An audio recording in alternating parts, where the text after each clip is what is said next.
tonight's event, it's our Heterodox Conversation on who needs safe spaces and trigger warnings. I'm Dr. Murphy. I'm a faculty in the health department here at SUNY Cortland. And tonight's event is being co-hosted by Bridge Cortland, a student group, Heterodox Dragons, and the Barbara A. Galpin class of 68 and 74 Institute for Civic Engagement. Now, I have the pleasure of introducing to you our two guest speakers for tonight. Dr. Dylan Selterman has a PhD in social and health psychology from Stony Brook University. He's an associate teaching professor at Johns Hopkins University in the Department of Psychological and Brain Sciences. He teaches undergraduate courses and conducts research on a variety of topics, including happiness, interpersonal relationships, game theory, and political psychology. Dylan also has a Psychology Today blog called The Resistance Hypothesis that uses science to increase cooperation, reduce polarization and extremism, and to create positive change. Dr. Nafees Alam has a PhD in social work from Yeshiva University. He is a social work professor who specializes in nonprofit program evaluation. His research agenda includes pop culture mental health and ideological diversity, inclusion, and empowerment. I would like to welcome both of our guest speakers for tonight. We will begin tonight's talk by first inviting Dr. Selterman over to deliver his presentation. This will be followed by Dr. Alam, and then the two will sit down in a conversation to discuss the ideas at hand. And then lastly, we'll open this up to the audience for some questions and answers. Thank you.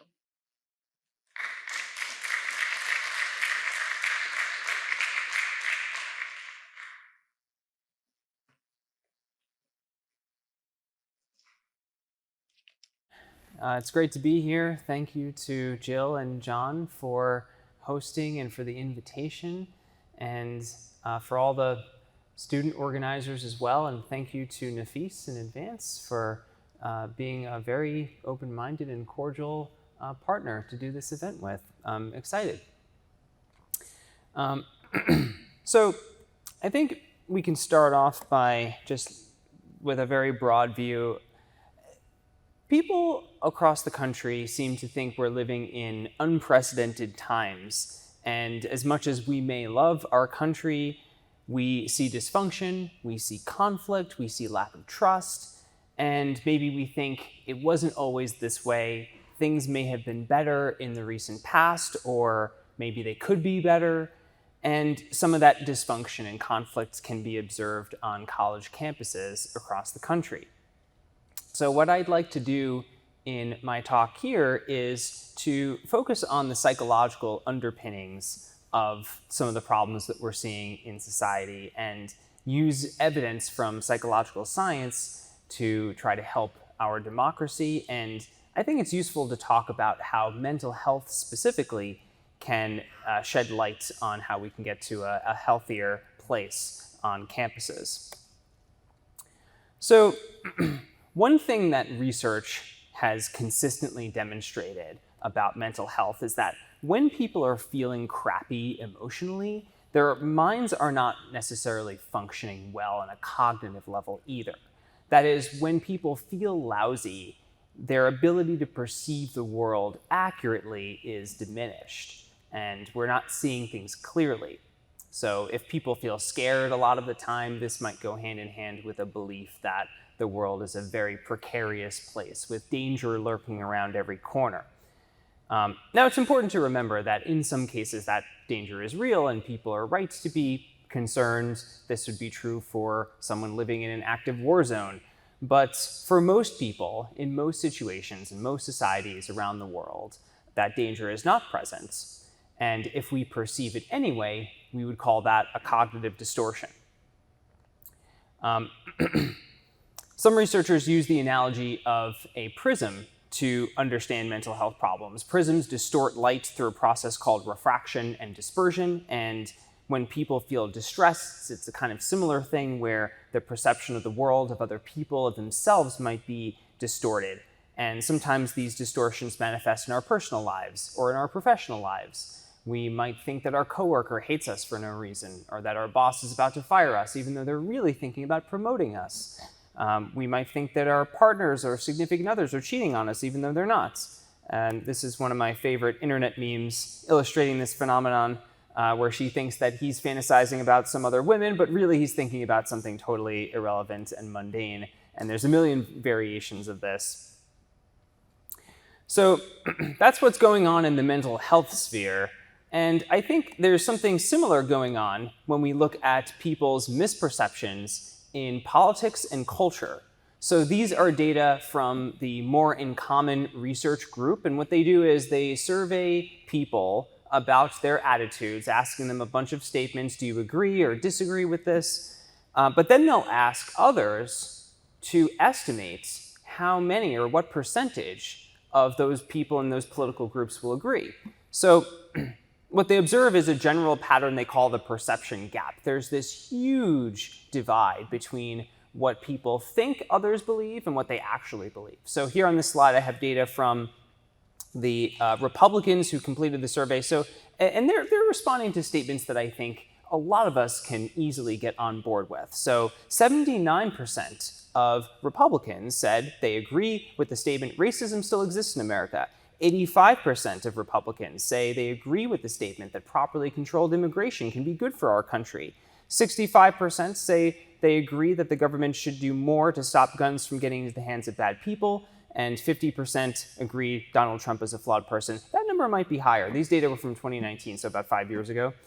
It would be interesting to compare that to data right now. But when we look at the Democrats' estimates, they're much, much lower. We're talking, gaps of 20 to 30 percentage points for a lot of these questions. So the Democrats' estimates for how many Republicans would agree with the first statement is just about 30 points lower than the actual number. And we see the same story for Democrats' attitudes and Republicans' perceptions of them. So 71% of Democrats agree the US should not have open borders. 85% of Democrats say most police are good people. 62% say America should not be a socialist country. And 82% say I'm proud to be American, though I acknowledge my country's flaws. And as we can see with the numbers on the right, the Republicans' estimates of how many Democrats would agree with those statements is much, much lower. Again, in the same order of magnitude. So like 20 to 30 points off on a lot of these. Here's some more data. This is not on attitudes specifically, but on people's estimates for what percentage of Democrats and Republicans fall into more specific groups. So people believe that 29% of Democratic voters are atheist or agnostic. The true number is only 9%. People estimate 42% of Democratic voters are black. The true number is only 24%. People estimate 32% of Democrats are gay, lesbian, or bisexual. The correct answer is only 6%. In union members, again, an overestimate there, estimated 39%, and the true number is 10%. Again, same story if we flip it around and look at the demographic makeup of Republican voters. People estimate 38% of Republican voters earn more than $250,000 a year. The correct answer is only 2%. We really need more class consciousness here. And for the last two, people estimate 42% of Republicans are evangelical and 39% are over 65 years old. And the correct numbers are 34% and 21% respectively. So, and these are stereotypes, and they're certainly true for some individuals. Like I'm sure there's one person out there who is over 65, evangelical Christian, and a millionaire, but that's not going to be the average person. And so my argument here is that this is another example of cognitive distortions. We are not seeing other people correctly. We are not seeing the world accurately. And earlier I noted how with mental health struggles, we misperceive situations in other people, and in broader culture and politics, we might misperceive those who vote for a different candidate as having qualities or characteristics or attitudes that they don't actually have. And we might wrongly perceive the people in those groups to be immoral or wicked or promoting authoritarianism or something like that. So, tying this into our topic of the day, if we ask ourselves, how did ideas about safe spaces and trigger warnings become so popular? When we look at the demand for these things on college campuses, as an example, I think this is based on a similar type of cognitive distortion. My hypothesis is that people may want trigger warnings in safe spaces because they misperceive others around them, because they falsely believe that other people are out to get them, and that controversial ideas may be harmful or even violent. They're seeking protection from things that may not actually be harmful. It's kind of a strange irony to observe this because, in general, either on campus or off campus, people often say that they avoid political discussions altogether because they're afraid of disagreement and conflict. But when psychologists run experiments in which they instruct people to talk with others about political issues that they disagree on, people come away feeling pleasantly surprised, as noted in this study published just this year with the title, "Discussing Political Disagreement with Strangers Can Be Unexpectedly Positive." Here is a quote from researcher Kurt Gray, who's a social psychologist at UNC, and he recently wrote a post summarizing this research. So the scientists paired participants up to discuss hot-button issues like abortion with people who disagreed with them. And before the conversation, most participants said that they thought it would go pretty poorly, ending in shouting matches or awkwardness. But after they had the conversations, participants reported they felt much more connected and even found unexpected points of common ground. So this is, I think, my main objection to the idea of safe spaces and trigger warnings. It creates a negative expectation on the part of the audience that they're going to be confronted with something awful or painful, when in reality, what they're likely to experience for the average person is actually quite positive. Then we can look at some of the experimental data on trigger warnings to ask the question, are they accomplishing what we're hoping for? So, and the short answer is no, they don't, unfortunately. But if we look at the experiments here, we're talking about experiments where participants are randomly assigned to one of two groups. One of them is in a control group, and one of them receives a trigger warning that goes in front of a piece of literature that they're reading that contains something distressing. Like in this case, it's an excerpt from Dostoevsky's Crime and Punishment with violence, injury, and death. And so the thinking is that if trigger warnings are effective, they will prepare people for this distressing content and they'll be psychologically better off. But the researchers note here that the presence of a trigger warning actually increases rather than decreases anxiety felt by the participants. Here's a quote from the study authors. Trigger warnings failed to reduce anxiety to distressing content. Both studies strongly imply that trigger warnings reliably cause small increases in anxiety in college students. Note that it's a small effect, but still, it should be going in the other direction.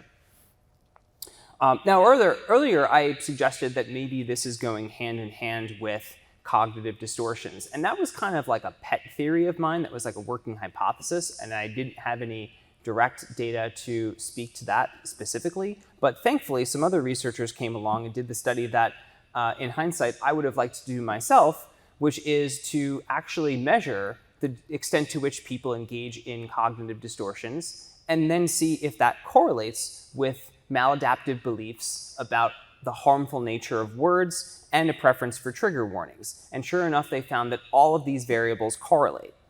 Now, if you're curious, this is how they measured cognitive distortions in this study. They looked at something called emotional reasoning. So this is what participants saw in the study. It begins with a prompt that says people can believe something to be true because it feels that way, even if the objective evidence points in the other direction. So then participants read these passages. The first one says, Kim's friends told her that she could not come to the concert with them because they were unable to get enough tickets for everyone. Kim knows they probably didn't exclude her on purpose, but she feels rejected. Therefore, part of her believes that she was rejected. And the second one, Ted's boss told him that his performance at the company has been good, yet Ted wonders if he could have done better. In fact, he feels like a failure. Consequently, he starts to believe that he is a failure. So participants read these passages and they are asked to indicate to what extent they engage in this type of emotional reasoning. And what the researchers found is that this type of cognitive distortion predicts the belief that words can be violent or harmful, and other safetyism-inspired beliefs like the preference for emotional safety in social situations, and both of those things predict the basically wanting trigger warnings. And so this, I think, is pretty direct evidence in support of my working hypothesis here, that all of these variables are connected. And the researchers also found that those who scored high on these variables also scored lower in terms of mental health, as represented by loneliness and less resilience. So to conclude here, when it comes to mental health, I think what we're dealing with is distorted, inaccurate perceptions of other people and the world. So part of the solution is going to entail correcting those misperceptions, challenging our own beliefs, and reframing our thoughts to be healthier. And I would also like to do a very brief exercise with all of you. I believe we have time for this. This is what we call in psychology the speaker-listener exercise. And for those of you who are in psychology or a related field, something in the clinical realm, you might be familiar with this. It's a really powerful exercise. So what I want you to do is to pair up with someone who's near you, and one of you is going to be the speaker, and the other is going to be the listener. Now, the listener is not going to say anything about their own views. They're only going to listen to what the speaker says and then paraphrase. So if the speaker says, "I like baseball," the other person is going to respond by saying, "I hear you saying that you enjoy baseball." And that's it. It's very simple, it's elegant. And for the speaker, I'm giving you a specific prompt here. In keeping with our theme of misperceptions and correcting them, I want you to describe one thing that you feel other people misunderstand about you. Something that other people misunderstand about you that you want to share openly with someone. So we'll give you just a minute or two to do the speaker-listener exercise, and then we'll switch so that the listener becomes the speaker and the speaker becomes the listener, and then we'll wrap up. All right. Well, I hope that felt good to speak in this very mindful and connected way, and that concludes my portion of the talk, and I look forward to speaking more with Nafees. This is where you can follow me if you want to check out more of my work. I'm on social media. I have a column for Psychology Today that Jill mentioned. I also have a podcast called A Bit More Complicated, and thank you very much for listening.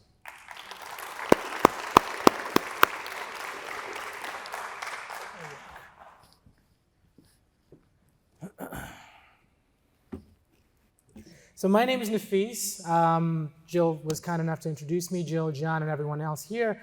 Thank you for having me. Thank you for having us. Really appreciate this opportunity to speak about safe spaces and trigger warnings. My perspective here will be to speak on behalf of the importance of safe spaces and trigger warnings. And I'll start by talking about Maslow's hierarchy of needs. Raise your hand if you've ever seen this or heard of this. Most of you have. So if we were to dissect this in this sort of way, you notice that safety is a prerequisite to self-esteem and self-actualization. The concept here is that safety needs to be achieved first. Well, physiological needs need to be achieved first, and then you need to feel safe enough to be able to speak up and be open-minded enough to absorb information and communicate information. Now, there's some fallacies to what safe spaces are, which I'll be getting into in a moment. But if you think about safety as simply feeling safe, a safe space meaning everyone feels like they are equal to everybody else in the room, And you see that as a prerequisite to self-esteem, self-actualization. Being the best that you can be, being the best version of yourself would require that level of safety and comfort. Safety is not a zero-sum game. One party does not have to feel unsafe in order for other parties to feel safe.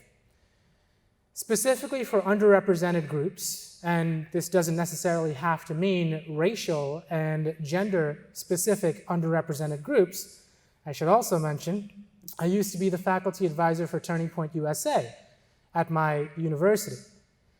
And safe spaces were valuable in that environment as well because there's a level of underrepresentation ideologically sometimes in college campuses.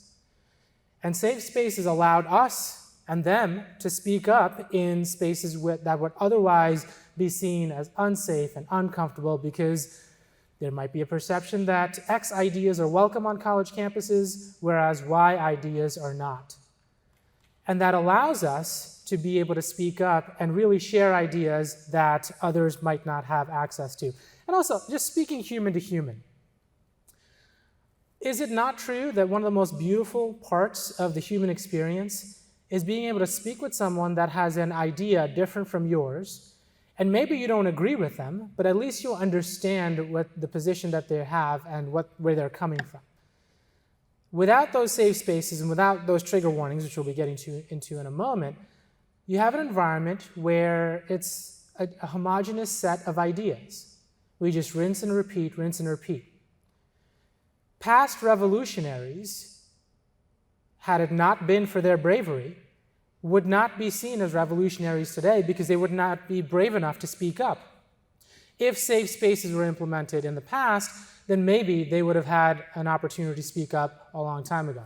If we were in, several hundred years ago, if anyone were to suggest that the world is round, you would immediately be thrown out, if not worse.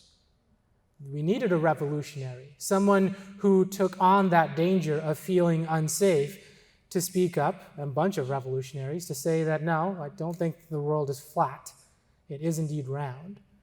And now here we have, it would be funny for anyone to think that the world is flat now, isn't it? So that safety is a prerequisite to really getting to explore yourself. Now, here's another fallacy about safe spaces, is that it gives precedence and priority to certain ideas over other ideas. It does not. Safe spaces are just a space where you can explore different ideas, and the best ideas will always rise to the top. Safe spaces does not mean that someone of an underrepresented gender, an underrepresented race, automatically has a better idea than the other people and the other ideas in that room. And so, what safe spaces are not is this. I don't know if you've seen this comic before. It's a U.S. colleges, ivory tower. Stay out of my safe space, #safe space. Right? This is what safe spaces are not. Now, in some cases, the term safe spaces has been hijacked to mean something that it's not, and I'll get into that definition here. If a safe space is defined as a place intended to be free from bias, conflict, criticism, or potentially threatening actions, ideas, or conversations, versus a brave space defined as accepting that we will feel uncomfortable when exploring issues of bias, injustice, and oppression, a brave space is one in which we take risks, doing so with care, compassion, and accountability. Some theorists, myself included, find the definition of brave spaces here to be more consistent with what safe spaces were meant to be. Take for a moment the definition here of safe spaces. Again, a place intended to be free from bias, from conflict, from criticism, or potentially threatening actions, ideas, or conversations. What then, I ask you, and you can participate, I prefer discussions, what is the safest conversation we can possibly have? This. Silence. Right? If we really were in that safe space, there would be no reason for trigger warnings because we could not have conversations that could potentially trouble anyone emotionally or intellectually. Silence would be the safest conversation we would have if safe spaces were defined in the way that the last slide showed. Versus if the brave space concept definition, or the brave space definition of safe spaces were in play, we could have a lot of different conversations. Of course, with some trigger warnings suggesting that we might be getting into sensitive topics here, we might not be getting into sensitive topics there. And the reason I selected that cartoon is to point at the pacifier, because the answer is in the question. If this is what a safe space is, the little college professor or student saying, stay out of my safe space, there is no conversation. If you had a pacifier in your mouth or a water bottle in your mouth, how can you have a conversation? You cannot. So in order for us to have conversations, furthermore, in order for us to have access to ideas that are historically underrepresented, not just from a gender and race standpoint, but from an ideological standpoint on a college campus, for example, with Turning Point USA, safe spaces can be very valuable in exploring ideas that might otherwise seem unwelcome. So if we go back to this definition here, I prefer, and many of us theorists prefer, to use the brave space definition of safe spaces, and thus leading to the importance of trigger warnings. Now, defined here as a statement cautioning that content, as in a text, video, or class, may be disturbing or upsetting. Now, I understand that Dylan talked about how trigger warnings have not been studied to have much of a positive impact, in fact, a negative impact in some cases, to emotional and mental health, leading to greater levels of anxiety, not lower levels of anxiety. But in some ways, showing that safe spaces and trigger warnings are commonplace can make people feel comfortable enough to enter the room. Some would argue that these studies with studying trigger warnings and how much anxiety it causes may select a group that is already in the room versus if the people outside of the room already felt unsafe, already felt like they did not belong there, they wouldn't have come into the room anyway. They would not have come in to have that conversation or share their ideas. Again, this is also a hypothesis, and I could be wrong, and all of us can be wrong or right. So my argument on behalf of safe spaces, defined as the brave space version, it creates an environment where we are not shutting ourselves up. Another comic that I selected with this person having tape on their mouth. We cannot be in a college environment or in society in general where we are not able to speak with one another. If that is how we define safe spaces, there will be no space for conversation, because even though you didn't participate, you did participate. When I asked you, what is the safest conversation we can have, and you were silent, hopefully not because you're bored, you were silent, that is the safest conversation you could have in that earlier definition of safe spaces. But if we look at safe spaces as brave spaces, where we are able to explore things that we have not explored previously, things maybe we would not even dare to explore unless one of our classmates, one of our professors, one of our colleagues brings it up. That is truly what a safe space is designed for, where we have these triggering conversations with trigger warnings in some cases, but we explore those areas of intellectual exploration. Going back to this slide, safety is a prerequisite, and it's been known to be a prerequisite to self-esteem and self-actualization. If you don't feel, or let's put it this way, if you feel like you are in danger, physiologically, emotionally, what is the likelihood that you would be open-minded enough to absorb the information that your professors are sharing with you, your classmates, your friends are sharing with you? When you are in a state of danger, you do not have the opportunity to be open-minded. Now, of course, there are some people that feel safe enough wherever they go, for whatever reason, and so every space is a safe space for them. The idea around creating and intentionally creating safe spaces and having trigger warnings is to make everyone feel safe enough so this way we can learn from them and they can learn from us. So my answer to who needs safe spaces and trigger warnings is we do, if we want to achieve self-esteem and self-actualization. Thank you.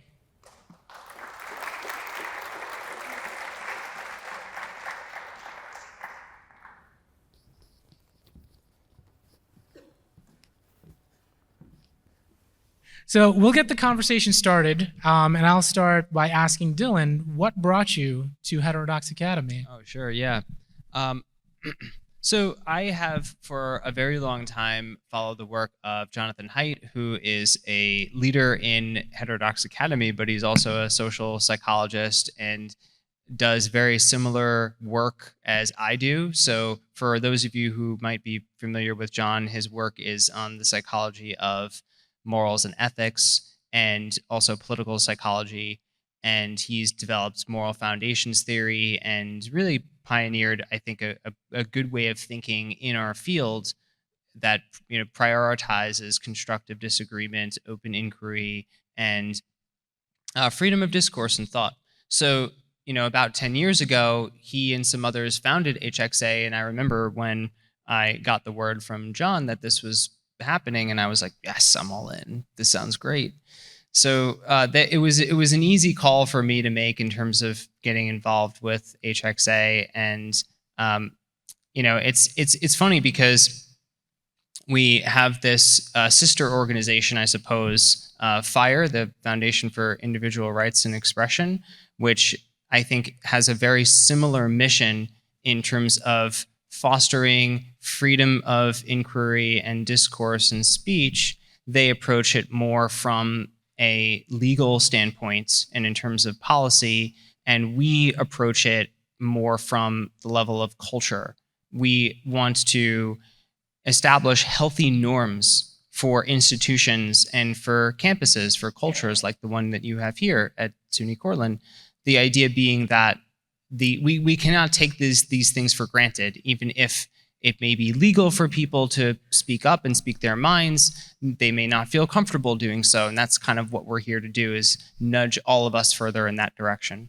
And I'm happy to say that we have a pretty good culture on my campus at Johns Hopkins. It is not it's not known. It doesn't have the reputation as a very activist campus, but I think the administration has taken some steps very recently to enforce that in terms of policy. They recently issued a statement that is basically adhering to institutional neutrality, so with the specific goal of promoting viewpoint diversity.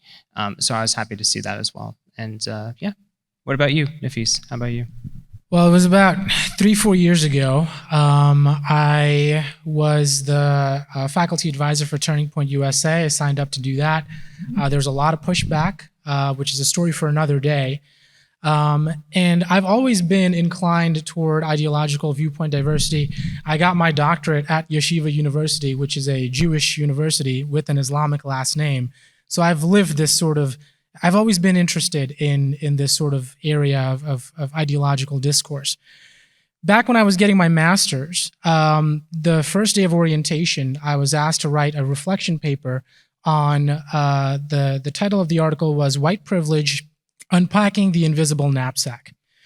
It was about 26 points of what they called white privilege, and my reflection piece was that this is not white privilege, rather green privilege, socioeconomic status. I got the worst grade that I've ever gotten in my life because of that, and I've always been a social scientist, so I was allowed to rewrite that paper, resubmitted that paper, except everything that I agreed with, I disagreed with, same number of sentences, same citations, same everything, and I got a great grade on that paper. So that was all the information that I needed to understand that at that moment in time, I was being assessed and graded, not based on how I think, but what group I fall into. I wasn't going to be a professor, but that's what inspired me to be a professor and just annoy all of my students now with all this information. So I've always thought in this kind of way. And when Heterodox Academy came about, and I was able to figure out this is all about open inquiry, viewpoint diversity, constructive disagreement. This conversation is designed to be somewhat controversial. Not controversial, but not that we're all on the same page together. And that's the idea around education. The difference between education and indoctrination is that indoctrination requires that we all think in the same kind of way at the end, whereas education allows room for disagreement even at the end of that conversation. So that's what brought me to Heterodox Academy. Yeah, well, getting back to what you were talking about up there, I really liked your definition for brave spaces. I think it is counter to the stereotype. So I acknowledge, I was talking before about misperceptions. Maybe I have misperceived to some extent, like what people who advocate for safe spaces and trigger warnings, what they really mean is maybe something much more benign than that. So why do you think that stereotype exists, though? Like you said it yourself, like there's this negative stereotype of what these things are, but then you have a much better version of that. Why am I not hearing that version more? I think it's because the loudest people are the ones that often know the least. There's something called the Dunning-Kruger effect, where your confidence increases at a greater rate than your competence does. And I think the most dangerous sort of mind is the mind that is just smart enough to be very, very dumb, to look very smart. And there are people that take the concept of safe spaces, and I sort of ask the question of, like, what does safe spaces mean versus what do you want it to mean? And there are some cases, some faculty members as well as some students who've said that, well, I want safe spaces to mean that those who have historically been the oppressors now get to be oppressed. And I'm like, it's not a safe space. Changing the power dynamic and flipping it upside down still creates a power dynamic, am I right? And that's not a safe space. To take someone who has been historically the oppressor and making them the oppressed just creates even greater animosity. And so those who want to do that, they tend to be the loudest because that's stuff that'll end up on newspapers because it's really catchy. Whereas sensible folks, like you and I, we're not going to end up on the news because we're having such a comfortable conversational style where we hopefully make sense to people, and there's no viral sort of clip that they can get out of it, And I like your the research that you shared about how trigger warnings can create anxiety, and I think there's a lot of information that we can get, a lot more research that needs to be done. Talk about implications for future research and implications for future practice. On trigger warnings and whether or not they are necessary or serve the function that they're supposed to serve in the way that they're designed now. And so I wanted to ask, as far as what kind of work do you look forward to doing in this space, trigger warnings and safe spaces? Yeah, that's a great question. I also acknowledge, what you said about, you were kind of commenting on what I presented with the experimental data and saying, well, okay, this is for people who are participating, but then there's people outside the door who are not even coming in because they don't feel safe enough. And that is a totally fair limitation of the research. And I should also say that with regards to these types of experiments, they're tightly controlled, which is good because then we know exactly what's causing what, but how much can we generalize to other types of situations? I mean, I think that it was reading a text in, I guess, something modeled after an English literature class. But the idea is, in that context, maybe trigger warnings are not as helpful, but there may be other contexts in which they are. So I guess the next logical direction for research would be to say, all right, maybe there's a fun way to do it in which it doesn't create this kind of rebound effect of increased anxiety, but instead is something that people hear and they're like, oh, that's cool, invite me in and we'll talk more. I guess we see variations of this all the time. If I go to the movies, I want to see a description of something so that I know what I'm getting myself into, right? I want to see if it's a horror movie and there's lots of blood and guts everywhere. I want to know before I buy a ticket. And if it's a romantic comedy, I want to know that too. Not necessarily because I think that something bad is going to happen to me, but I just, value that kind of information ahead of time. So yeah, I guess to your point, there's better versions of this that we could use in day-to-day life and on campuses. So we'll open it up to questions now, if that's okay. Anyone here have any questions that they want to ask or comments?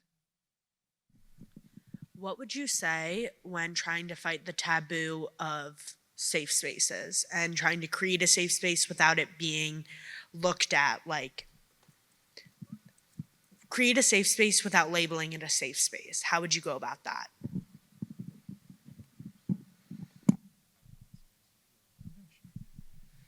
So I just invite whoever is against those spaces or has that vision of safe spaces to come to my classes or come to my speeches, or come to any safe space that I've been, a part of creating, and show that it's not that way. Sometimes I'll use the example of silence. I feel like that's a powerful example because you're by default silent. So when I ask for people to participate and they don't know what to say for those 5 to 7 seconds, and then you say, okay, so that is the participation I was looking for. I think the important part is understanding what safe spaces are not. A lot of people have all these ideas of what safe spaces are. It's this, it's that. But when you're able to define what safe spaces are not in an academic setting, now, of course, you'll have some players who would suggest that a safe space is where this viewpoint is acceptable, but this viewpoint is not. That's not a safe space. By definition, it's not. Common sense would tell us that it's not a safe space, because if it's safe for one idea and unsafe for another idea, by definition, it's not a safe space. So that's what I try to demonstrate. So as a, skeptic of this, my input would be just make it fun. If people are having fun, you're doing something right. If people want to be there because there's something that you're providing that's enjoyable, you're providing meaningful connections, you're providing learning, all that, self-determination theory, Maslow stuff, just get people in with positive stuff. That would be my advice. How do you separate your emotions when having meaningful conversations like this? I find it hard, especially because I'm a very emotional person. How do you separate your emotions when talking about things like this, especially if you have different point of views? I love this question. So when I teach the psychology of emotion, I always start by discussing this because I don't think it is possible, physically possible, to set aside emotions when you're thinking about stuff. And what researchers in my field have shown a lot of evidence for is that almost everything that we think and almost everything that we do has at least some emotion attached to it. You don't just look at a house and see a house. You see a beautiful house or an ugly house or something like that. You're always having some type of emotional experience along with it. I think we tend maybe to think of emotional as irrational, and I wouldn't hold that view. I think emotions can actually be deeply rational. I also think maybe sometimes we just have a tendency to attach too strongly to an emotional experience and get caught up in it in a way that might not be as healthy. And so the thing to do in that sense would be just to practice emotion regulation skills. And I think part of that could include things like mindfulness meditation, for example, or other types of emotion regulation strategies that involve maybe, in some cases, thought suppression would be good, although sometimes it can backfire. It depends on the context. But trying to say, all right, I want to put aside my emotions here is probably not going to work. It's probably better to think of it as a healthy part of your experience and then just kind of working with it.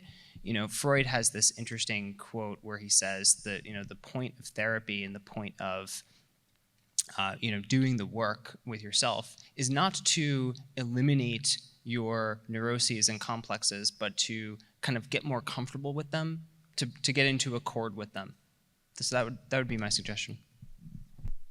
So I've written a few articles on this form of teaching that I do, which is called the point-counterpoint teaching philosophy, where we lean into our emotions. And one of the things that we've done, concrete example here, was bringing Muslim and Jewish people into a focus group.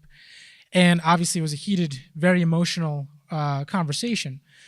And the way that I approached this, and I was a facilitator, is that, well, first I got the sample because I got my doctorate from a Jewish university, have a Muslim last name, so I have access to both groups generally, which I'm thankful for. And what we did was we had each group speak emotionally about their points of view, and then each group speak about what the other group's emotional perspective would be. Now, this was a hard experiment to do because, you see your point of view as having greater validity. But the basis of the point-counterpoint teaching philosophy is that the validity and the credibility of your perspective depends on you acknowledging the validity and credibility of opposing perspectives. So if you cannot counterpoint yourself adequately, if you think that your idea is the best idea and all of the other ideas are much be less than yours, you don't understand your own idea well enough.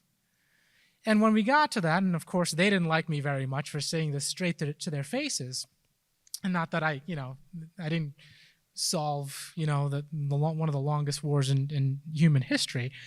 But we made progress here because after a little while, people were able to understand the perspective of the other without agreeing with that perspective. And so that's the last part of the point-counterpoint teaching philosophy, is that I want you to graduate or leave my class being able to understand a perspective without having to agree with it so well that if you were asked to come and speak on a topic that you don't disagree with, you can speak convincingly on behalf of that topic as well as against that topic. So that's how I would approach that. Hi. So I feel that often a lot of people associate safe spaces with representation. And so, for example, our bridge group, majority of the members are women, for example. How do we promote and present to, say, men specifically, that we are a safe group where they can share their specific opinions on hot issues such as abortion for now? How do we promote that we can have this safe space if we don't have that representation?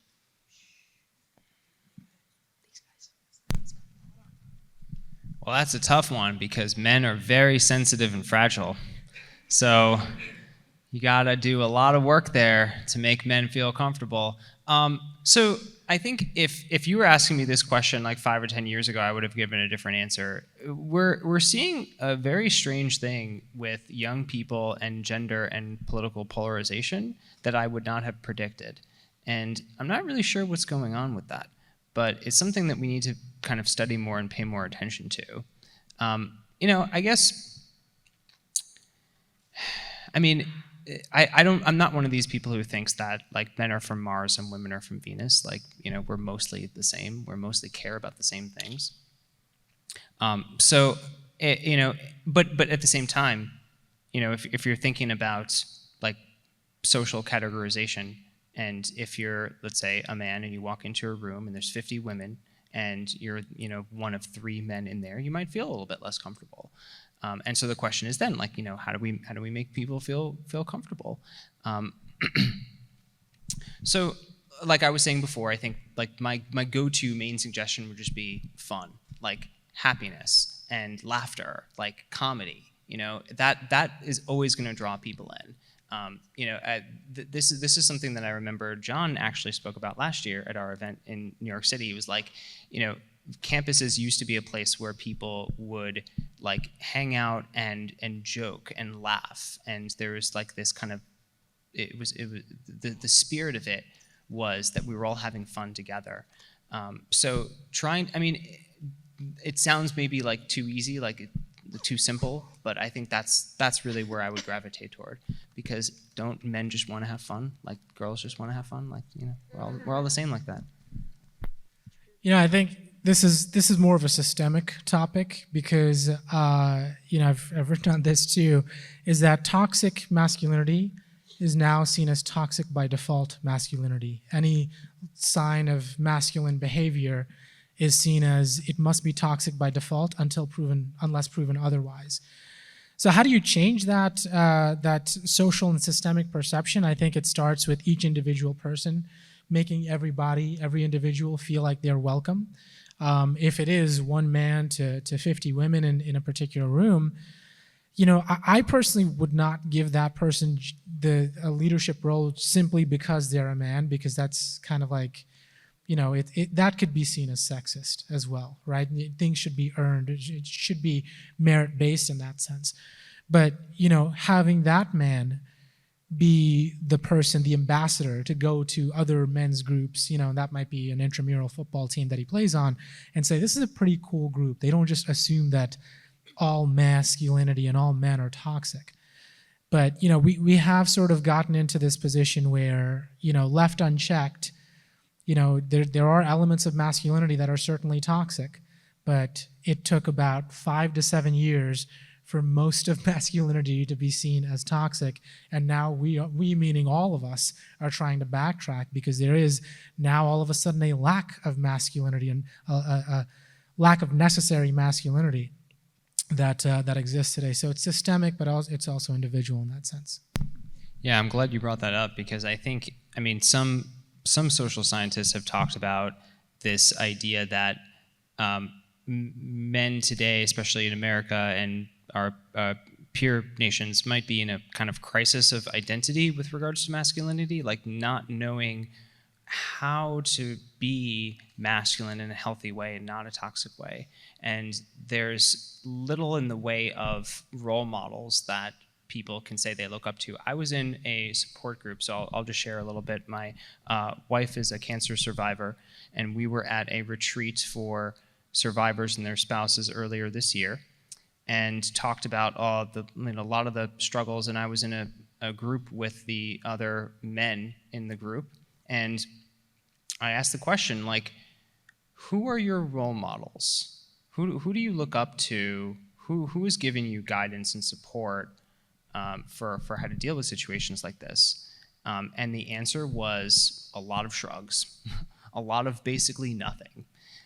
So I think that is part of the systemic problem that we're talking about, is that okay, we need to have healthy masculinity modeled for people.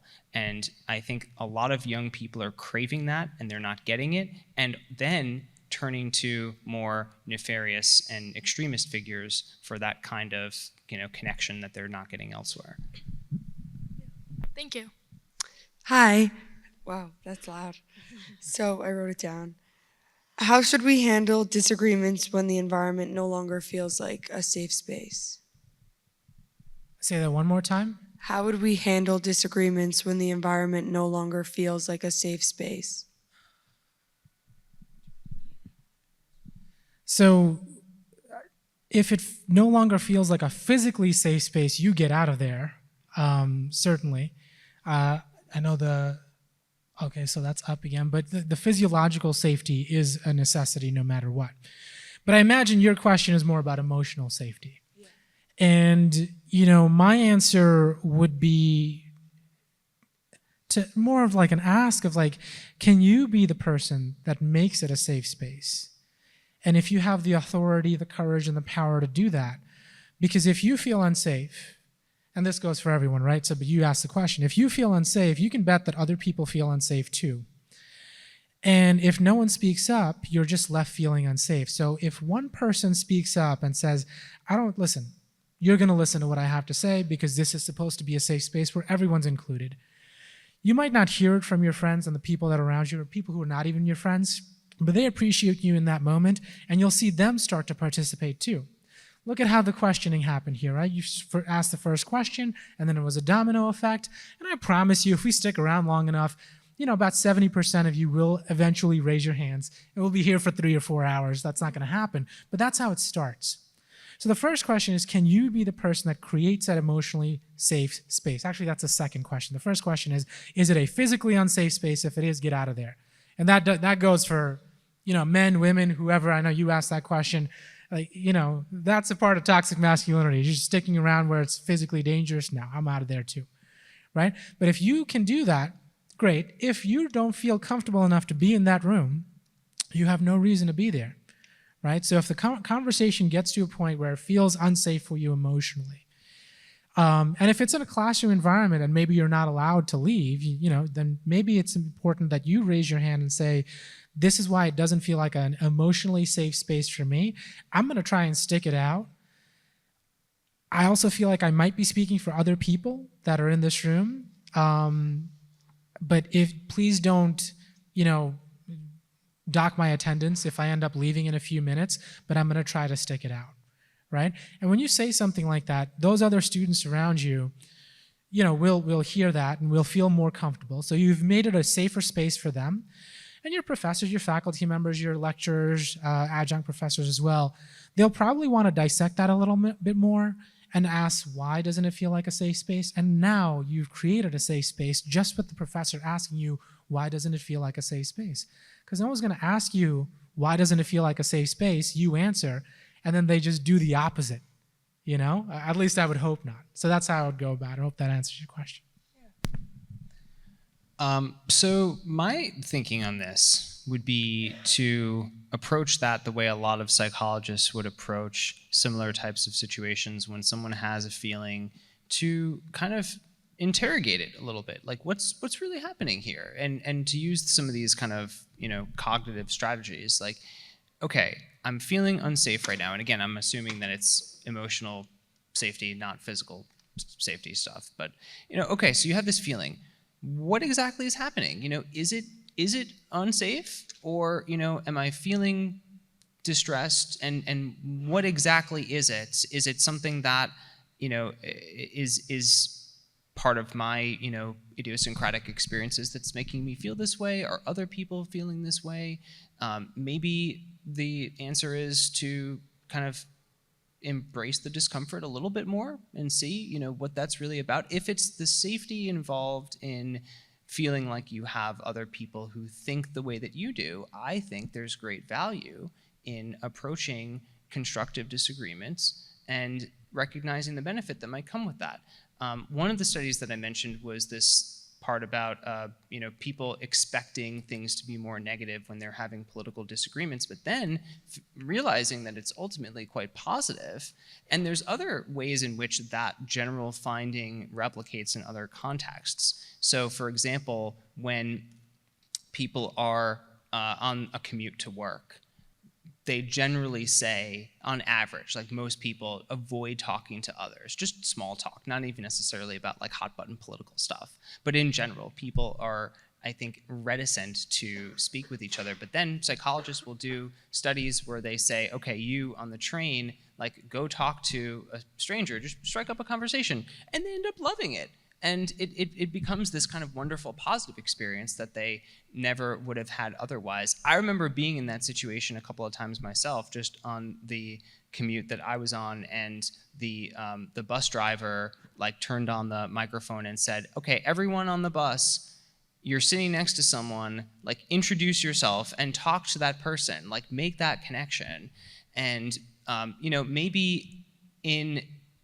maybe in the absence of that, it would have felt more unsafe. Like I would have felt scared even to introduce myself and say, hi, like who are you? How are you? And try to make that connection. But once you do, it's like, it's wonderful. So that would be my advice in a situation like that.